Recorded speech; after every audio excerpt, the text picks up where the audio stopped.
आज के इस वीडियो में हम लोग देखेंगे अलजेब्रा का कुछ क्वेश्चन जो 9th क्लास के स्टूडेंट फ्रेंड के बुक से हम इस क्वेश्चन को लिए हैं। इस क्वेश्चन को हम लोग बारी बारी से सॉल्व करेंगे। यदि आपसे टोटल क्वेश्चन अपने से सॉल्व हो जाता है तो अच्छी बात है, और नहीं होता है तो इस वीडियो को शुरू से लेकर के अंत तक देखिए। इतना क्वेश्चन आपको सॉल्व करने के बाद में किसी भी प्रकार के ऐसे क्वेश्चन में आपको परेशानी नहीं होगा। इस क्वेश्चन को हम लोग बारी बारी से सॉल्व करेंगे, तो ध्यान से इस क्वेश्चन को आप लोग समझिएगा कि कैसे बनता है। सबसे पहले हम इस क्वेश्चन को बनाने के लिए हम यह निर्धारित कर लेते हैं कि यह क्वेश्चन जो है किस रूप का है। यानी यहाँ पे देखिए, सबसे पहले यहाँ समझने वाली बात है कि √2 यहाँ पे है, यहाँ पर √2 है, यहाँ पे √7 है अगला क्वेश्चन में, फिर √7 है, √7 है। यह रूट के अंदर जो संख्या आपको दिख रहा है यह अभाज्य संख्या है। अगर रूट के बाहर निकलने वाली कोई संख्या रहेगा तो सबसे पहले उस संख्या को हम रूट के बाहर निकालेंगे। अगर जिस समय वह रूट के बाहर नहीं निकल पाएगा उस समय वहीं रूट के अंदर वाली संख्या हमको यह दर्शाती है कि वह संख्या किस रूप का है। जैसे यहाँ पे √2 है और यहाँ पर भी √2 है, इसका मतलब है कि यह एक जाति का है, यानी एक जैसा दिख रहा है। फिर यहाँ पे √7 है, √7 है, √7 है, यह एक जैसा दिख रहा है। जिस क्वेश्चन में रूट के अंदर एक जैसी संख्या दिखाई देती है उसी संख्या को जोड़ते हैं या घटाते हैं। जोड़ रहता है तो जोड़ते हैं, या घटाव रहता है उसको घटाते हैं। सबसे पहले हम देखेंगे कि रूट के बाहर कोई संख्या निकलता है कि नहीं। अगर संख्या निकलने वाला होगा तो उस संख्या को पहले हम रूट के बाहर निकालते हैं, उसके बाद उसको हल करते हैं। तो बारी बारी से हम लोग इस सभी क्वेश्चनों को सॉल्व करेंगे इसी वीडियो में। तो इस वीडियो को शुरू से लेकर के अंत तक आपको देखना ज़रूरी है। इसके बाद किसी भी प्रकार के इस तरह के क्वेश्चन में आपको परेशानी नहीं होगा। 1 नंबर क्वेश्चन में दिया है 5√2 प्लस 4√2। तो यहाँ पे 5√2 और 4√2 है, यानी यह एक जैसा है, एक जाति का है, यानी एक जैसा दिख रहा है। यह यहाँ पे √2 है और फिर यहाँ पे √2 है। यहाँ पे √2 5 गो है और यहाँ पे √2 4 गो है। तो √2 5 गो और √2 4 गो जोड़ के हमको मिलेगा 5 4 9, यानी 9√2 इसका आंसर हो जाएगा। इसी प्रकार 2 नंबर क्वेश्चन में दिया हुआ है 4√7 प्लस 5√7 माइनस 3√7।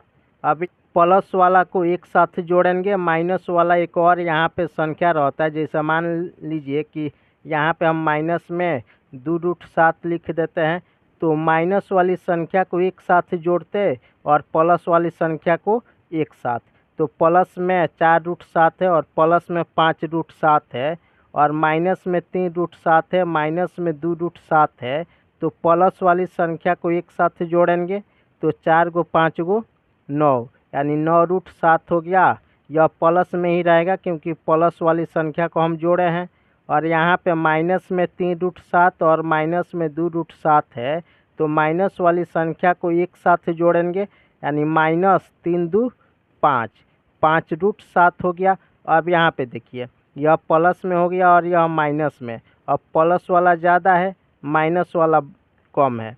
जिसकी संख्या ज़्यादा होता है हल करने के बाद में उसी का चिन्ह होता है। जैसे यहाँ पे प्लस वाला ज़्यादा है, माइनस वाला कम है, तो प्लस वाला ज़्यादा है तो प्लस वाली संख्या में से माइनस वाली संख्या को हम घटाएंगे, तो 9 में से 5 घटेगा तो 4 होगा, यानी 4√7 इसका आंसर होगा। क्वेश्चन नंबर 3 में दिया है 8 करनी में 3 है, यहाँ पे 5 है, यानी करनी 3 है। करनी 3 का मतलब है जैसे यहाँ पे करनी में कुछ नहीं है तो यहाँ पे करनी में 2 है, तो करनी में 2 का मतलब 2 का जोड़ा लगा के एक बाहर निकालते हैं। और करनी में यहाँ 3 है, इसका मतलब 5 3 गो रहता तब एगो 5 बाहर निकलता। इसमें भी करनी में 3 है, इसका मतलब है कि यहाँ 5 3 गो रहता तो एगो 5 बाहर निकलता। यानी करनी में जितनी संख्या रहता है उतना वह संख्या और रूट के अंदर रहता है तो एक बाहर निकल जाता है। करनी में 3 है, यहाँ करनी में 3 है, यहाँ पर भी करनी में 3 है, और अंदर में 5 है, 5 है, 5 है, यानी यह तीनों जो है एक रूप का है। जब यह तीनों एक रूप का है तो प्लस वाला को प्लस में जोड़ेंगे और उसके बाद प्लस में जोड़ने के बाद में माइनस को यहाँ पे घटा देंगे, यानी 8 गो और 7 गो, 8 7 15 हो गया, 15 करनी में 3 हो गया और अंदर 5 हो गया माइनस। अब यहाँ पे माइनस में एक गो संख्या है तो इसको लिखेंगे 13, करनी में 3 और 5। अब एक जैसा है, यह प्लस में है और यह माइनस में है, और प्लस वाला ज़्यादा है, तो जब प्लस वाला ज़्यादा है तो ज़्यादा में से कम घटता है, तो घटेगा 15 में से 13 तो 2 होगा, यानी 2 करनी में 3 और अंदर 5। यही इसका आंसर होगा। क्वेश्चन नंबर 4 में है 5√3 प्लस 2√27। यहाँ पे 3 नहीं है, यहाँ पर भी 3 नहीं है, यानी इसमें 2 छिपा हुआ है, यहाँ पर भी 2 छिपा हुआ है। 2 का मतलब है कि 3 यहाँ पे है तो 3 गो 2 रहेगा तो ये गो 3 बाहर निकलेगा, तो यहाँ पे 3 एक गो है तो यह ऐसे ही रहेगा, यानी 5√3 प्लस 2। अब 27 का अभाज्य गुणनखंड जब हम करेंगे तो 27 का अभाज्य गुणनखंड हो जाएगा 3 गो 3, यानी 3 गुने 3 गुने 3। अब यहाँ पे फिर इसको लिखेंगे 5√3 प्लस 2। 2 गो 3 है तो एगो 3 बाहर निकल गया और एगो रूट के अंदर बच जाएगा, क्योंकि इसका जोड़ा इसके अंदर नहीं है तो यह रूठे के अंदर रह जाएगा। अब यहाँ पे 3 दूनी 6, यानी 6√3 यहाँ पे प्लस में और 5√3 यहाँ पे प्लस में, दोनों प्लस में है तो दोनों जुटेगा, तो यहाँ पे इसका आंसर हो जाएगा 6 गो 5 गो 11, यानी 11√3 इसका आंसर होगा। क्वेश्चन नंबर 5 में दिया हुआ है 4√3 माइनस 3√12 प्लस 2√75।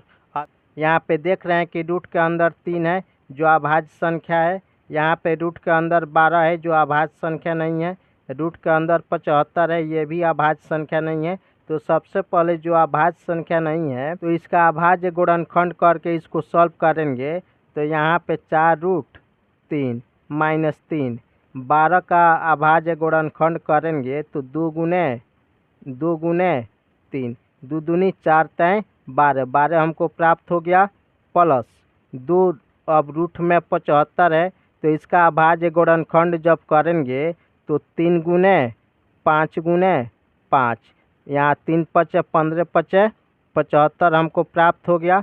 अब यहाँ पे 2 का जोड़ा है और यहाँ 5 का जोड़ा है, तो इसमें से 5 बाहर निकलेगा और इसमें से 2 बाहर निकलेगा, तो इसको बाहर निकाल के सॉल्व करेंगे तो यहाँ पे प्राप्त हो जाएगा 4√3 माइनस 3 गुने, यहाँ पे 2 का जोड़ा है तो एगो 2 बाहर निकल गया रूट में 3, प्लस 2, 2 गो 5 है तो एगो 5 बाहर निकल गया, रूट के अंदर 3 है। अब यहाँ पे इसको फिर हल करेंगे तो 4√3 माइनस 3 दूनी 6√3 प्लस 5 दूनी 10√3।